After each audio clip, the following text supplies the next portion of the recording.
Hola, ¿qué tal amigos? Jueves 17 de septiembre, ya plenas fiestas patrias, acá en Radio Chilena del Maule. Hoy día estamos junto con Evelyn Bravo, asistente social, y Pamela Rivera, psicóloga.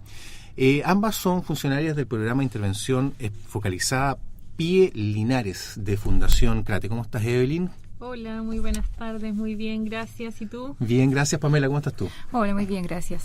Ya absolutamente con ánimo de fin de semana largo. Así es. Esperando las fiestas. Exactamente. Hoy día vamos a hablar con ella sobre familias multiproblemáticas en contextos rurales. Evelyn, Pamela, explíqueme un poco cuando hablamos de familias multiproblemáticas en contextos rurales. ¿A qué nos estamos refiriendo? Bueno, principalmente cuando hablamos de familias multiproblemáticas nos referimos a grupos familiares en los cuales existe presencia de varias situaciones, ¿ya? De varios conflictos, ya sea violencia, sea alcoholismo, sea que alguno de nuestros integrantes de la familia ya no está, que algunas personas o representantes de nuestros grupos familiares han tenido que ir adquiriendo otros roles, que han tenido, por ejemplo, el rol de la madre, que también es proveedora, y eso va generando ciertos conflictos porque no está el cuidado de los niños están más tiempo en la calle, se van generando dificultades de ciertos tipos. Bueno, a esto se suma también que principalmente nuestros usuarios se encuentran insertos la mayoría en contextos rurales de privación, ¿cierto? Donde tienen escaso acceso a las redes, donde, como decía mi colega, estos conflictos se encuentran normalizados por parte de los integrantes del grupo familiar. Y se hacen parte de ellos, donde el maltrato, el trabajo infantil de nuestros niños se ve claramente como parte de la vida de cada uno de ellos. O sea, estamos hablando además que son familias que presentan varios problemas a la vez. Claro, por ejemplo, tenemos familias donde el progenitor o el padre, la figura paterna que está en esta, consume alcohol, donde se normaliza el consumo de este mismo, y la mujer, ¿cierto?, se va vulnerando en la esfera económica, sexual, física, ¿cierto?, se transgreden los límites que existen entre ellos. Cuando tú me estás hablando ya, o sea, estás asociando en este caso como ejemplo de una familia multiproblemática, en este caso el marido con problemas de alcoholismo. Claro. Y que eso además produce que, por ejemplo, abuse de su esposa. Exactamente, en ocasiones la mujer se ve tan vulnerable, ¿cierto?, porque se ha reprimido en otras esferas, porque se ha limitado su acceso a la educación, o porque se ha hecho dependiente económicamente del hombre, ¿cierto? El escaso acceso a la vida laboral, a grupo de pares, a poder estar fuera de la casa, la limita en este ámbito, y el hombre se torna abusador hacia ella y también hacia sus hijos. ¿Y esto se da principalmente en contextos rurales o simplemente estamos hablando de lo estamos circunscribiendo al contexto rural, pero eso también se da en la ciudad, ¿no es cierto?, en términos urbanos? Sí, bueno, eso también se da en la ciudad. Son temáticas que son transversales al ser humano, en realidad. Lo que sucede es que cuando estamos en contexto rural, estos como que se acentúan. ¿Ya? El contexto cultural hace que se validen muchas de estas problemáticas, que sean esperables, que no se cuestionen, que los integrantes de la familia no logren visualizar que existe una problemática al interior de ellos, sino que convivan y funcionen a partir de estas problemáticas existentes. O sea, es más normal y más grave entonces en contexto rural que en urbano, que en la ciudad. Claramente, porque existe menor fiscalización, por así decirlo, o menor visibilización por parte de otros que no lo tengan tan normalizado. Ya si vamos al contexto urbano, tenemos más cerca seguridad, tenemos vecinos más cerca. En los contextos rurales la población está a cuadras de distancia, hay menos instrucción o menos educación en los adultos, y así se va normalizando. ¿Y qué tanto se valida o qué tanto es aceptado como algo natural, como algo normal, esta serie de problemas que se dan en las familias en el campo? Me refiero a, por ejemplo, tú recién hablabas, Evelyn, de uno de los progenitores con alcoholismo, en el caso, tú lo señalabas, por ejemplo, el caso del marido, y que eso se da como consecuencia maltrato hacia los niños, abuso sexual hacia la mujer. ¿Eso lo ven como normal en algunos sectores? Sí, responde también a la transgeneracionalidad, es decir, transgeneracionalidad, tradúcemelo, sí, en chileno. Sí, te lo voy a traducir. Eso es como la reiteración de pautas, o si, hablándolo entre nosotros, por decirlo, si por ejemplo mi papá o el papá de mi papá le pegaba a su señora, entonces mi papá le va a pegar a su señora, el hijo de mi papá le va a pegar a su señora. O sea, si mi abuelito lo hacía, si mi papá lo hacía, yo también lo voy a hacer. Y es normal, porque así Ya. me crié en ese contexto, entonces es parte de la vida, es parte de la familia y hay que hacerlo. ¿Ya? Entonces así se va también reprimiendo la mujer, que en este caso, y lo sabemos por el trabajo de nosotras, que son las que están más limitadas, y aún así son las más que responden en relación a sus hijos. Ya los tenemos estos padres que en función de todas estas problemáticas, de todos estos contextos vulneradores de nuestros niños, que transgreden sus límites, que vulneran sus derechos y todo lo demás, ellos siguen delegando estas responsabilidades, culpabilizando a las madres de que si el niño no estudia es por culpa de la mamá, de que si el niño fue abusado es por culpa de la mamá que no lo protegió, que si el niño no va a recibir su atención de salud es responsabilidad de la mamá porque ella tenía que llevarlo, etcétera. Entonces él se aparta, y solamente cumpliendo este rol de proveedor, teniendo el sistema económico funcional en la casa, entonces es como que se siente con la potestad o con la... ¿El derecho? Exactamente, con el derecho de hacer o no hacer con su familia. Yeah. Y esa situación también responde al aprendizaje que hemos tenido a nivel cultural, ¿ya? Como va pasando de generación en generación esta visión de la madre como a cargo de la crianza, ¿ya? Que está validada y que está como previamente establecida también, tanto en el contexto rural, por un hecho de que el hombre sale a trabajar y su rol es proveer, ¿cierto? El de la mujer es el de estar en la casa y por lo tanto es de cuidar a los niños. Entonces toda esa responsabilidad se traslada en la figura femenina. Situación que en el contexto urbano se vuelve un poco más flexible, hoy, ya que hoy se considera un tanto el tema de la coparentalidad, ¿ya? Que no se visualiza en el campo precisamente. La coparentalidad en términos que tanto padre como madre o los adultos responsables sean igualmente responsables. Claro, de sus hijos. Ya, o sea, no que uno tiene más derechos que el otro, más obligaciones que el otro. No, en este caso, si es la mujer los cuida, tanto el hombre también tiene las mismas responsabilidades, los mismos cuidados, así como la mujer de trabajar también. Pamela, desde tu perspectiva como psicóloga y en base a lo que recién señalaba Evelyn, de estas pautas, de estas costumbres que se van repitiendo generación tras generación, las personas, en base a lo que tú has visto en tu experiencia diaria, y te insisto, desde la perspectiva psicológica, asumen que están haciendo algo malo, pero que como se ha hecho siempre se puede seguir haciendo, o no están conscientes de que eso es malo, es indebido.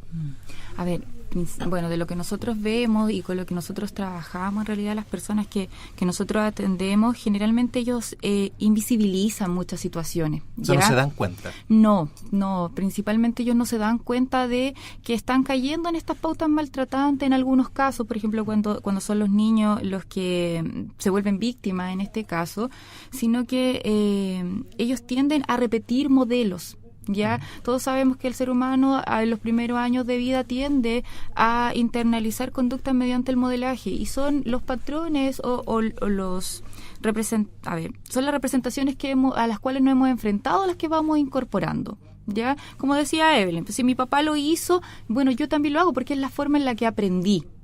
¿Ya? Y eso es lo que se va replicando, es lo que se va repitiendo con el tiempo.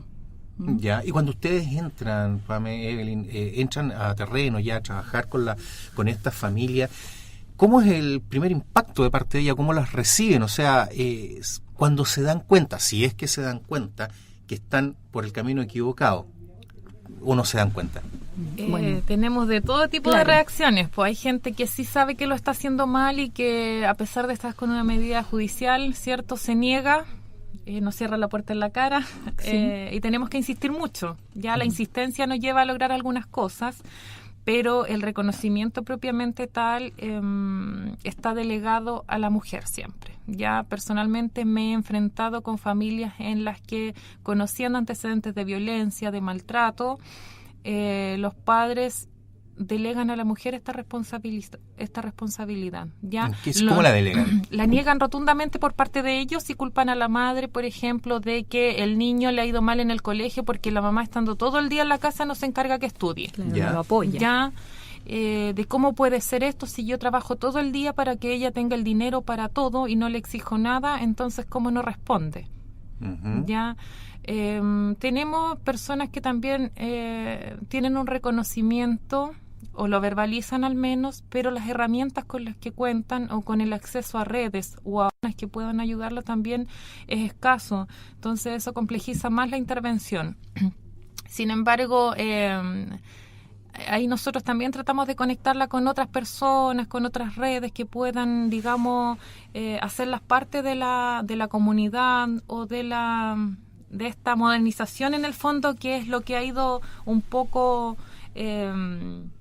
deteniendo estos avances en los contextos urbanos, ya que tiene que ver con todo el acceso a este trabajo que no sea en contextos de campo, que no sea agricultura, ¿cierto? Que las mujeres puedan acceder a terminar sus enseñanzas medias, de que puedan, si es que son víctimas de alguna violencia o de algún consumo en la casa, motivar y conectar con servicios de salud, con CERNAM, para que puedan ser intervenidas. Entonces, desde ahí vamos potenciando este reconocimiento. En tanto, si no existe reconocimiento como víctima, no es mucho lo que se puede hacer, porque no podemos obligar a alguien, digamos, a reconocer algo que para ellos no es un problema. Claro. ¿Sí? Ahora, pero en general, si ustedes tienen que hacer una evaluación de su experiencia personal, profesional, ¿es más la gente que reconoce que la gente que no reconoce? No, lamentablemente no. La mayor parte de la gente no asume que asume que tiene un problema. O que existen dificultades a nivel familiar. También, bueno, hay un tipo de familia con el que de repente también nos topamos, que tiene que ver, que si bien no hay un reconocimiento como tal en sus responsabilidades, sí logran ver consecuencias en los niños. Y de ahí también nosotros como profesionales nos agarramos para poder abrir espacio a la intervención. Porque ellos llegan con este discurso de que no, mi hijo hace tal cosa, sin lograr hacer la conexión para atrás de que por qué eso está pasando. Y desde ahí es donde nosotros también nos agarramos para hacer abordajes terapéuticos con ellos. O sea, se sensibilizan un poco más cuando se dan cuenta de que hay problemas en los hijos. De que algo pasa. O sea, la mujer o el hombre, no, si tienen problemas es difícil en cuanto los afecte a ellos solamente, pero habiendo niños de por medio, como que se abren un poco más a entender. Sí, pues que la mayoría de las familias cuando ingresa al programa y tú le preguntas ¿por qué estamos acá? Es porque mi hijo no va al colegio, porque no hace caso en el colegio, porque le pegó al hermano, porque se metió a robar, porque estaba consumiendo droga en la esquina de la casa y lo pillaron, etcétera. Claro. Siempre mirando la paja en el ojo ajeno. Exactamente. Fíjate, habíamos estado conversando en el segmento anterior respecto de cómo se dan estas problemáticas que, bueno, Pamela nos explicaba. Es transversal, sea tanto en la ciudad como en el campo, pero en el campo se agrava más.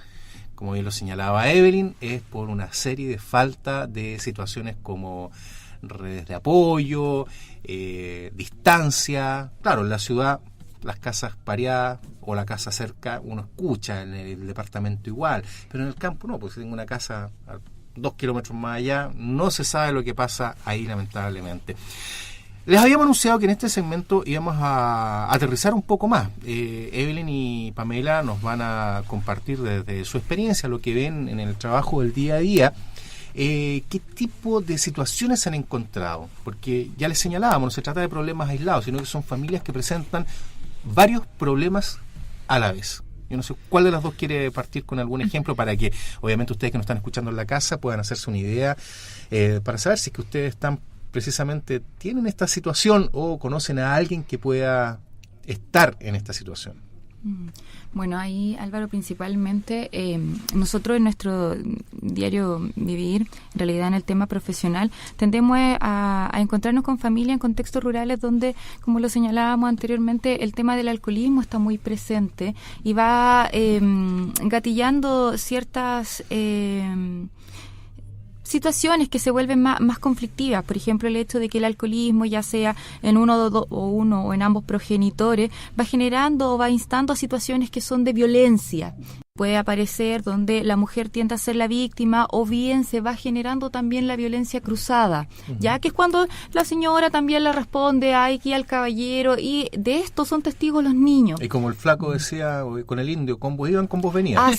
Así mismo. Y los testigos principales son los niños, quien al ver estas situaciones, al estar expuestos constantemente a estas situaciones de alta agresión, de mucha violencia, van gatillando conductas, ¿ya? Porque ellos son como pequeñas esponjitas que van recibiendo y enfrentadas a estos contextos tan hostiles, ya tan maltratantes de alguna u otra forma, ellos van replicando, y luego vemos que se van generando problemas a nivel escolar, donde los chicos, al aprender que, claro, mis papás solucionan los problemas a golpe, yo también puedo solucionarlo así, y se van gatillando situaciones en la escuela que, gracias a Dios, de alguna u otra forma, los profesores están bastante atentos, ¿ya? Y que a veces son ellos las personas que logran visualizar a estas familias y logran ver que la situación pasa más allá de que los niños se agarren a combo o se peleen de cierta forma, y que hay una historia de violencia y de conflictos también a nivel familiar, y van llegando con nosotros, y nosotros vamos interviniendo y vamos trabajando con ellos. A esto también asociamos mucho el tema del consumo, ya en zonas rurales. Consumo de... En zonas rurales nos tendemos a focalizar en el consumo de alcohol. ¿Ya? Hoy en día se ha abierto mucho también el tema de la marihuana, del consumo de la marihuana, por este tema del cultivo, pero el que está muy validado generacionalmente, mi abuelo, mi papá, ¿cierto? Todo ello tomaban, porque el tomar lo hacía ser más hombres. Ahora, disculpa, especifiquemos un poco respecto del consumo como tal. O sea, estamos hablando del consumo en cuanto las personas terminan borrachas. O se ponen agresivas, porque yo creo que tiene que haber una diferencia entre tomarse una copita diaria, porque tampoco se trata de abstinencia. No se trata de abstinencia, pero se trata de cuando ya pasa la copita de vino al almuerzo, ¿cierto? ¿Ya? Es cuando los trabajadores, en este caso, reciben su sueldo, y la mayoría del sueldo se va en un fin de semana. En una borrachera. Claro. Entonces el caballero se pierde el día viernes con el suple, ¿cierto? Y aparece el día domingo recién llegando a la casa y ya no queda mucho. Entonces eso también va generando problemática a nivel familiar, como de estructura, de problemas domésticos, de que ya no alcanza el dinero, que ¿cierto? Falta plata, que el hombre y se choreó porque la señora le pidió, ¿verdad? Entonces eso va generando le llama violencia. La atención primero porque viene borracho, porque se gastó la plata, y el resultado es que la golpean. Claro, porque el tema del alcohol generalmente genera cambios conductuales. Ya, si bien hay personas, claro, que tienden a ser más chistosas, que se tienden a reír, hay personas que tienden a volverse muy violentas. Y a veces yo conozco personas que con un par de copas ya están violentas. Claro. Sí, se ponen pesados. El curado, claro, el curado tranquilo y el curado pesado. El curado pesado, que es terrible. Claro. Y en este caso es el que... O sea, entonces, en el fondo, cuando estamos hablando de consumo, el consumo en exceso, el consumo que nos hace tener un cambio de actitud negativo. Claro. Sí, pues nosotros, desde también las familias con las que trabajamos en contextos netamente rurales, hemos tenido esta realidad lamentable, de alguna forma, porque no es lo que quisiéramos como ejemplo para nuestros niños, en que además estos curados pesados se llevan a los amigos a la casa. Ya, entonces invaden el espacio de la esposa o de la persona que los acompañe y de los niños, ya, entonces es mucho más vulnerador aún, porque si los tenemos afuera tomando, ya, por último que tomen fuera lejito, sabemos que va a llegar curado, que va a ser pesado y todo lo demás, pero si lo tenemos con todos sus grupos de amigos, ¿cierto? Todos embriagados en la casa, va a ser mucho peor. ¿Por qué? Porque los chicos buscan escapar también de alguna forma, y ahí los ponemos a más riesgo. Oye, Evelyn, una pregunta un poco dura, tal vez, un poco indiscreta, y tú me la contestas si te parece, si no.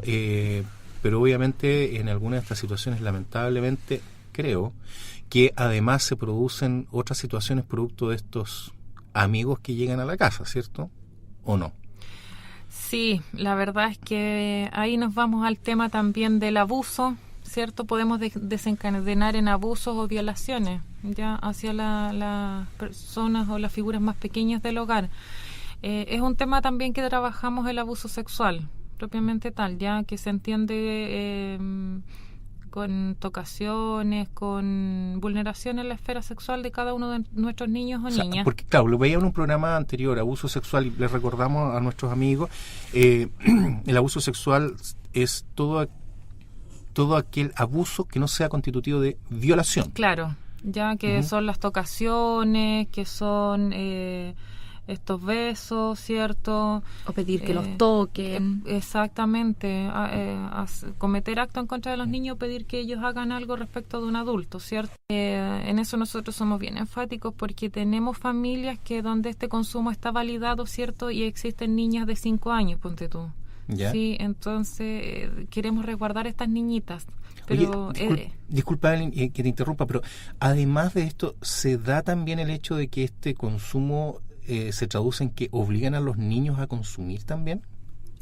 La verdad es que a los niños propiamente tal, ¿ya? Como figuras masculinas, sí, se da. Para tratar de hacerlo, entre comillas, hombre. Más hombre, claro. Ya, sí, a los chicos de 14, 15 años ya se ve, pues, inclusive donde no solamente la figura masculina que hay en la casa, no solo el hombre de la casa, sino ya. También los que están alrededor, tíos, primos. Oye, y cuando ustedes tratan de explicar que esto no es correcto, ¿cómo las reciben? O sea, ¿las pescan o no las pescan? La verdad es que personalmente me ha pasado que no. Claro, ahí ellos tienden a elevar su resistencia, sí. ¿ya? Porque en realidad es casi como si las figuras adultas masculinas en este caso cumplieran con una labor. ¿Ya? Yo debo enseñarle a estos niños pequeños, ¿cierto?, cómo deben ser hombres. Uh-huh. Y dentro de eso, en el contexto rural, está el hecho de que deben ser capaces de tomar grandes cantidades de alcohol, de que deben posicionarse fuertes, de que los hombres no lloran. ¿Ya? De que los hombres son capaces de hacer todo, que una mujer no les grita, que una mujer no les manda. ¿Ya? Entonces es como casi un ritual que se traspasa, claro, de generación en generación. Y ahí es donde lo asociamos a este tema de la transgeneracionalidad que hablábamos anteriormente. Y eso, cuando ustedes entonces tratan de intervenir, que es una situación que se sigue dando hasta el día de hoy en el campo, si ustedes tuvieran que hacer una proyección, un pronóstico, ¿es algo que ustedes creen que se va a seguir repitiendo por mucho tiempo, lamentablemente? ¿O es algo que ha ido disminuyendo? Lamentablemente, porque no existe reconocimiento, ya, y no se considera como problema. Ya, las familias lo tienen tan normalizado que a nosotros nos cuesta mucho este tema. De hecho, los padres se ausentan de los procesos interventivos. Ya, a lo que se suma este tema de maltrato hacia los niños, ya, porque sumado al consumo está el que tú tienes que golpear. Yo te golpeo, entonces tú tienes que golpear, ¿cierto? Trabajando el tema de derechos, de no al maltrato de nuestros niños, ellos mismos te dicen, pero es que es mi papá, él me pegó, o sea, él tiene todo el derecho de pegarme. O sea, ni siquiera los niños están conscientes de sus derechos. Es que de alguna forma, claro, porque los mismos adultos le han instaurado el modelo de crianza, ¿cierto?, autoritario, que tiene que ver con todo este tema de castigo, de que el padre es el que manda y que es lo único que se hace, y machista además, donde el papá pega, el papá consume, el papá es el que decide todo, y los niños te lo verbalizan así, ellos te dicen, no le diga nada, así es mi papá y me pegó él, o sea, él tiene derecho a pegarme. Ahora, sin ánimo de estigmatizar, de pensar que esto es una situación general, estamos hablando de que son situaciones puntuales, no es que todas las familias del campo presenten esta situación. No, para nada, o sea, claramente estamos focalizándonos en aquellas que tienen más problemas, ¿cierto? Y que son las que nos llegan de alguna forma, porque las que no tienen tanta problemática siguen siendo funcionales dentro de lo que están, o sea, ni el colegio, ni salud, ni nadie lo ha estimado pertinente de hacer una denuncia al respecto, entendiendo que nuestros casos están judicializados, entonces no ha llegado una medida que diga ellos tienen problema, trabaje, ¿cierto? Otra cosa que me salta mucho, me llama la atención en realidad, más que la duda, me llama mucho la atención, es, creo entender de lo que ambas me han estado contando, que estas familias que presentan una serie de problemas, por eso llamamos familias multiproblemáticas, tienen como común denominador el tema del consumo de alcohol, o se dan problemáticas sin la presencia del consumo de alcohol. A ver, lo que sucede es que sí, se tienden también a aparecer muchas problemáticas y estando ausente el consumo de alcohol, pero el contexto rural valida mucho el tema del consumo de alcohol, ¿ya? Y desde ahí es donde casi se encuentra como a la base en nuestros casos que tienen que ver con la ruralidad, ya el que esté presente. Ya. A diferencia de otras sustancias, es el tema del alcohol el que sí se maneja, el que está. O sea, es el elemento común, es la base, y a partir de esa empiezan a surgir las otras problemáticas que ustedes me señalaban, entonces, para ir como aclarándole un poco más a los amigos en la casa. Entonces, en la base estaría el consumo legitimado, el que se valida como lógico, como una especie de rito para la adultez. Claro. Y de ahí empiezan a surgir problemáticas como violencia intrafamiliar. Sí, tenemos abuso, tenemos incestos también. Ya el abuso lo habíamos visto como toda esta vulneración en torno a lo sexual de los niños, que no tiene que ver con la violación propiamente tal. Y que la violación, y para ser en buen chileno, o sea, cuando hay violación implica penetración, sí. Y todo lo que no sea con penetración es abuso. Es abuso. Sí. Y alguien me aclaraba, una profesional colega de ustedes me aclaraba, penetración en el más amplio término de la palabra, porque puede ser de objetos también. Sí. Porque ahí uno dice, entonces las mujeres no hacen violación. No, la mujer también puede violar. También puede violar con un objeto, Ya. sí. Y entonces sean abuso, incesto cuando hay relaciones de los padres con los hijos, ya o entre parientes en general. Interior de la familia. Al interior del hogar. Y que se liga mucho con el tema de los secretos también, que nosotros ahí nos cuesta mucho entrar también en estas familias, porque uno se da cuenta que hay muchos secretos, que el padre no entra a sesión sin la madre, por ejemplo, o que la madre no puede hablar si no está el padre presente, que los niños son reacios también a entregar información, que les cuesta mucho, hay temas que no quieren tocar o que les duelen, ya cuesta un poco determinar estos incestos porque la misma familia se encarga de ocultarlo, ¿cierto? No te van a decir, no, es que la niña está embarazada porque el primo que vive acá la violó cuando es menor de 14 años, ¿cierto? Tienen a proteger. Exactamente, la van a proteger siempre, van a hablar de un fulanito que ya no está, que vino, que la embarazó y desapareció. El trauco. Exactamente.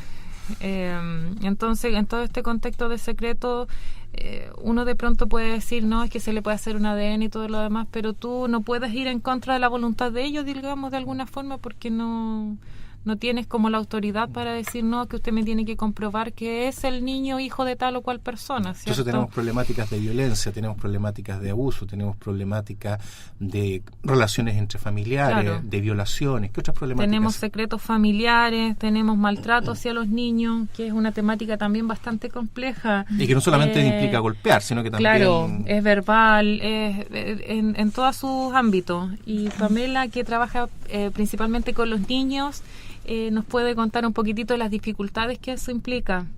Bueno, sí, los niños, anteriormente como hablábamos, ellos tienden a idealizar esta figura, ¿ya?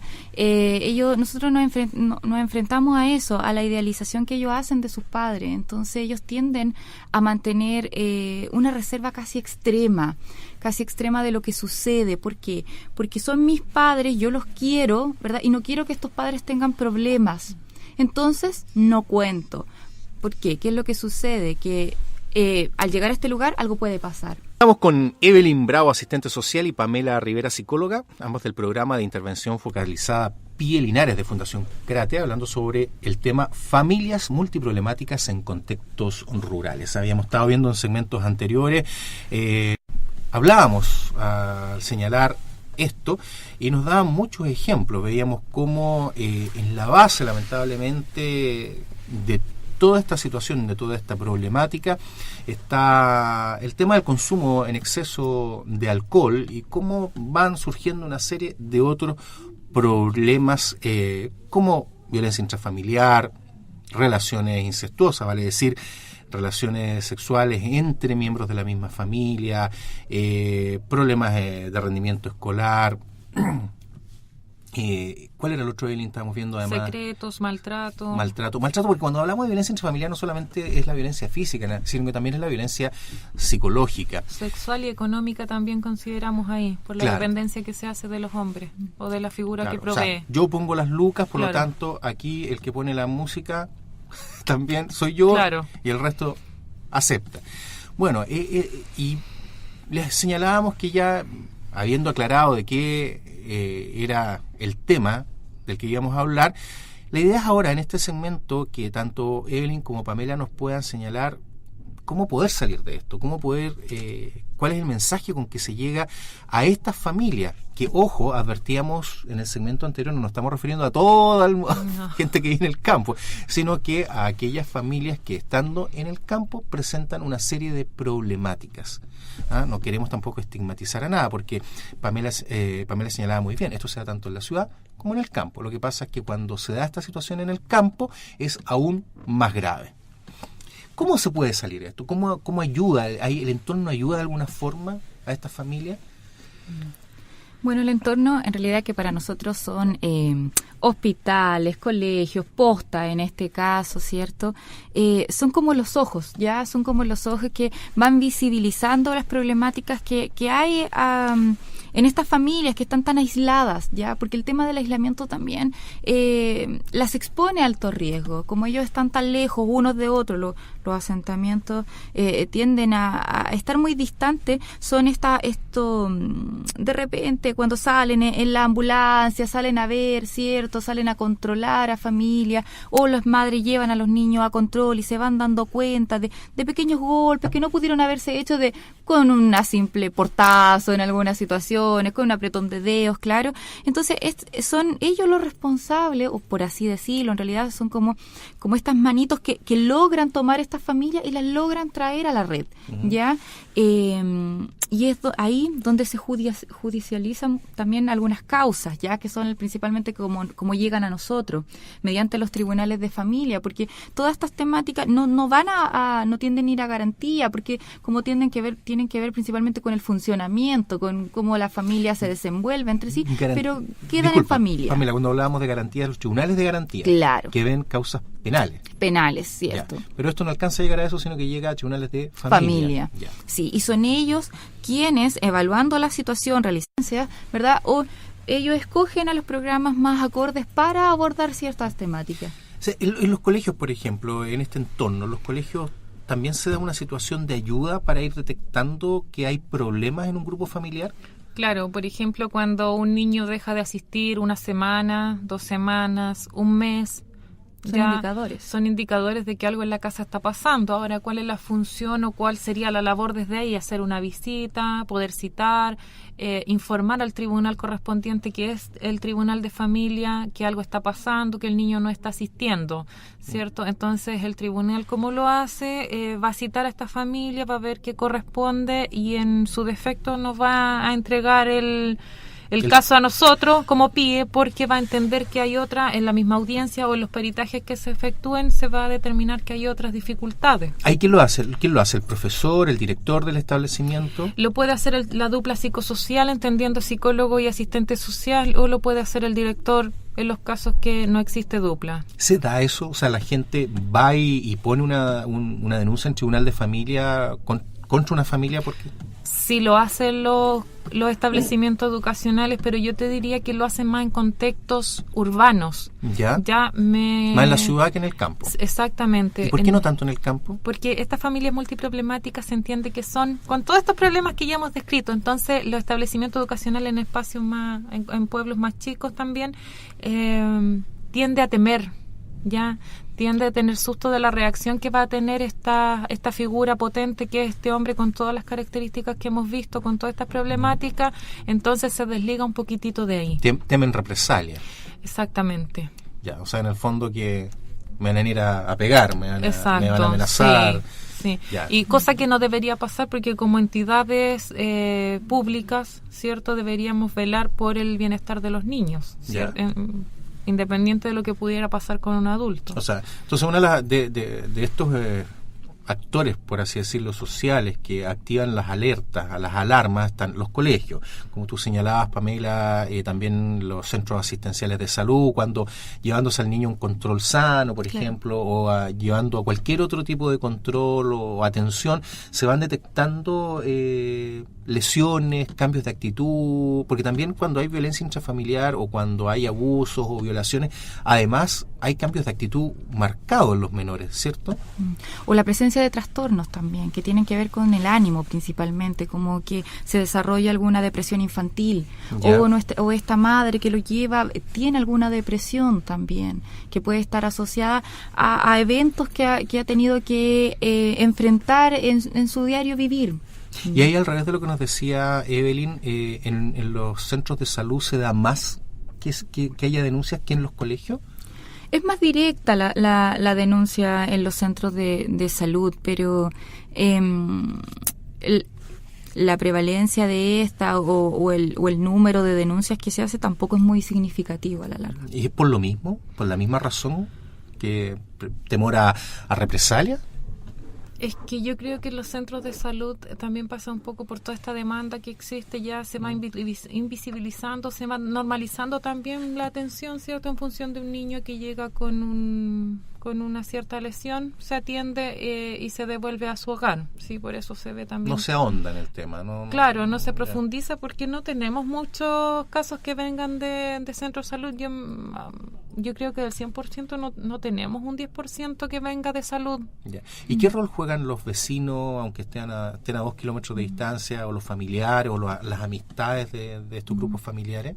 Bueno, a veces son redes que están bastante activas y que nos entregan bastante información, pero siempre desde la confidencialidad del que no le cuente, que por favor resguárdenos, que ellos no amenazan, o que puede pasar alguna situación, que nos podemos ver involucrados, o el simple hecho de no estar involucrado en el tema más bien burocrático, de asistir a audiencias, de ir a dar declaraciones, de tener que cargar con todo lo que conlleva el proceso legal.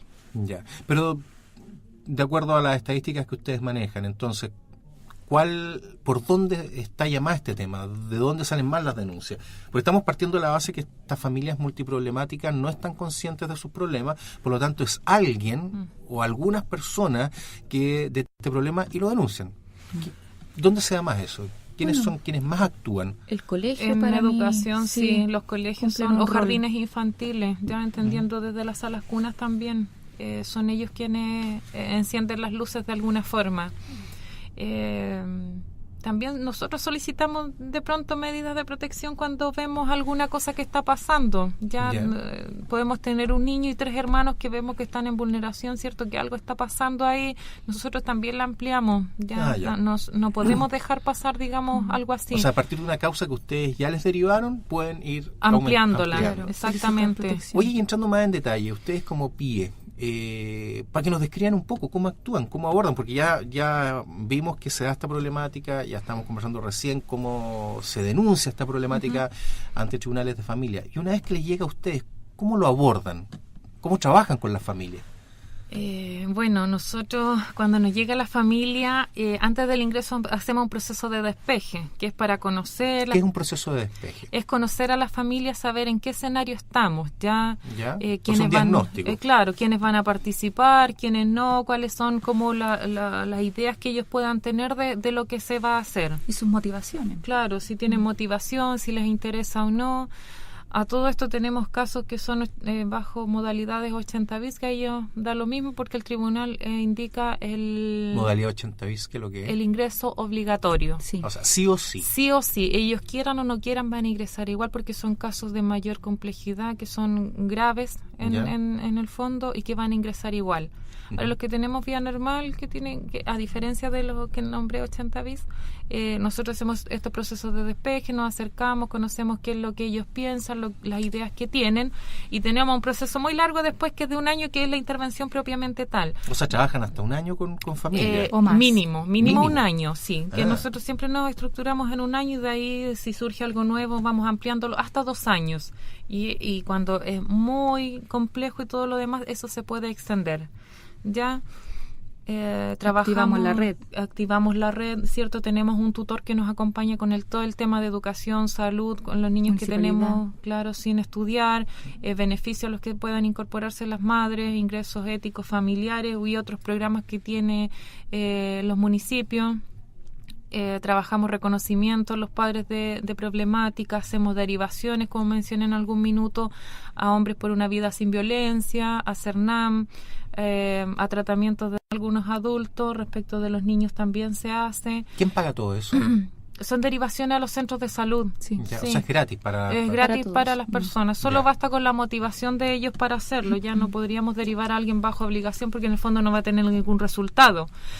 También tenemos algo súper bueno, que nuestros niños cumpliendo los 17 años los inscribimos en el cantón de reclutamiento, para que habiendo motivación ingresen a los 17 años. También es un rescate de ciertas problemáticas. Cuando estamos en estos contextos tan vulnerables también los sacamos, ¿cierto? Los sacamos y aseguramos de alguna forma otra continuidad de sus procesos de desarrollo. Trabajando a la vez también sus proyectos de vida, que muchas veces estos se ven truncados por estas mismas situaciones problemáticas.